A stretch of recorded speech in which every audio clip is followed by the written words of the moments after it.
hope it worked because I just want to have the feeling, but I don't have a child. Well, you're missing out.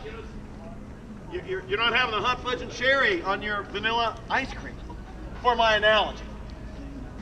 So if you never give birth, you're not fully experiencing sex? Like, what if you only want to adopt? Like, I would say if every time you have sex you're trying to not conceive, you're missing out on the fullness of what sex is meant to be.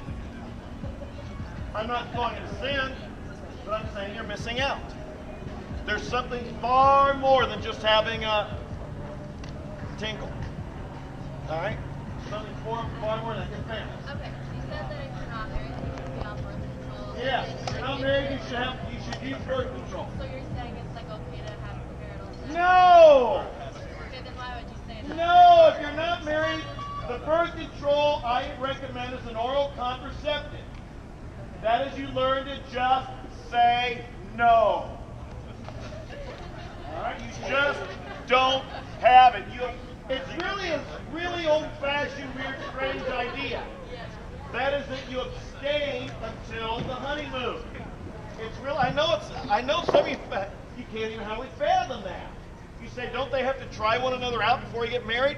No, you get to know one another intellectually, socially, you develop a relationship, and then you get married, and then that night on the honeymoon, wow, awesome. You see, that's how it's supposed to work.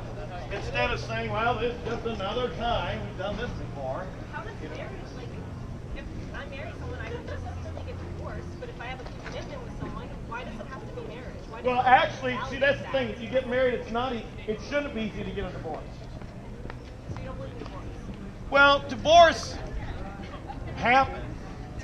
And sometimes it's the course that needs to be taken, but it's not the best course. It's not the right way.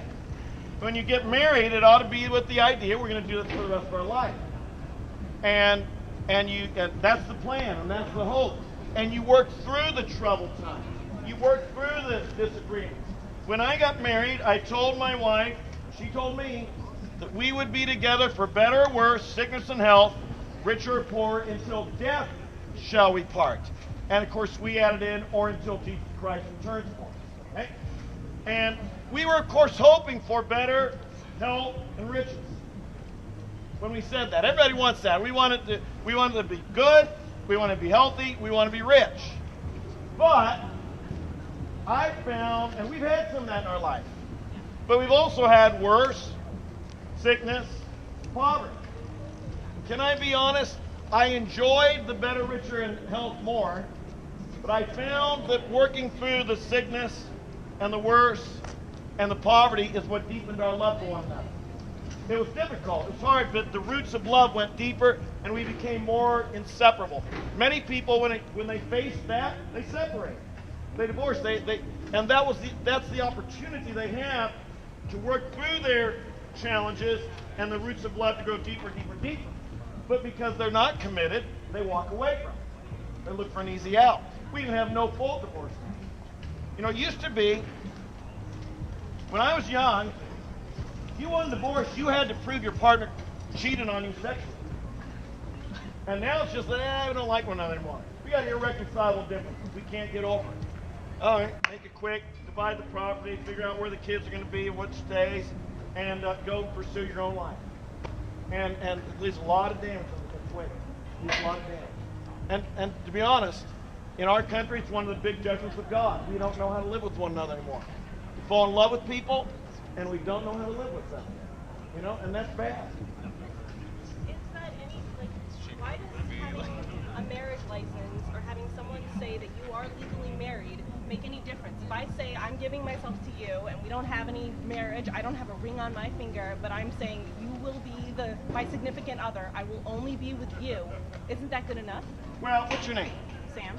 Sam, I'm Tom. Good to meet you, by the way. You got great questions. I'm enjoying this. Sam, here's the thing. You got to understand guys. All right? You got to understand guys.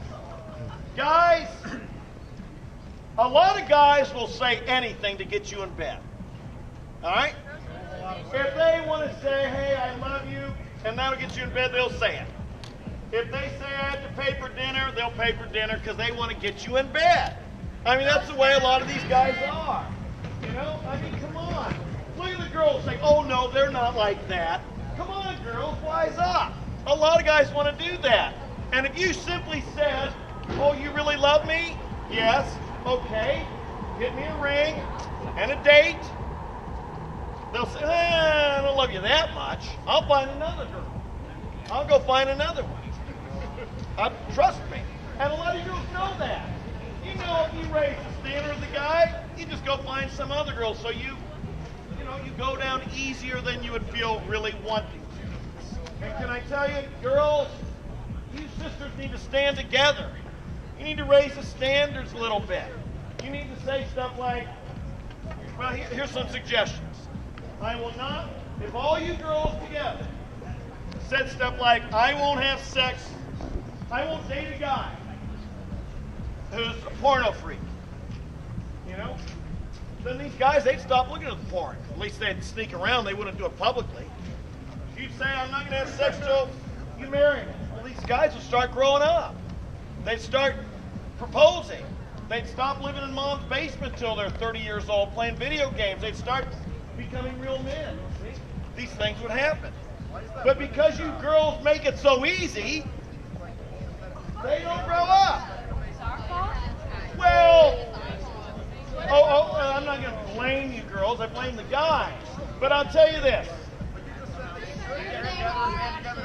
They should band together. Let me tell you something, girls. Us guys need you. What if I don't want to marry them either? Us guys need you. If it weren't for you girls, I mean, how many guys would even take a bath and put on deodorant if it weren't for girls, you know? We need you girls to fitness up and be clean and be responsible. Women tend to civilize the men. If it weren't for the women, us guys would be a bunch of brutes. But you women civilize us. We need